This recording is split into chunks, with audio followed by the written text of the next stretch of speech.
నా జీవితంలో నేను కార్యం చేయకూడదు కదా, నేను ఇలా బ్రతకకూడదు కదా, నేను ఇలా మాట్లాడకూడదు కదా, నేను ఇలా ఉండకూడదు కదా అన్నటువంటి చింత వానికి లేదు.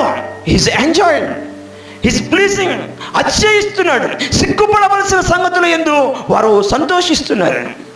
ఎవరైనా ఉన్నారా ఈ రాత్రి దేవుని యొక్క మందిరంలోనే ఉన్నాం, సిగ్గుపడవలసిన సంగతి యందు అతిశయిస్తున్న వారు, అవమానంగా భావించవలసిన వాటి యందు అది ఘనంగా భావిస్తున్నటువంటి వారు ఎవరైనా ఉంటే ఆలోచన చేయండి. దేవుని వాక్యం చెప్తుంది, భూ సంబంధమైన వాటి వైపునే మనసు నిలిపేటువంటి వారి మనసు పర సంబంధమైనది కాదు.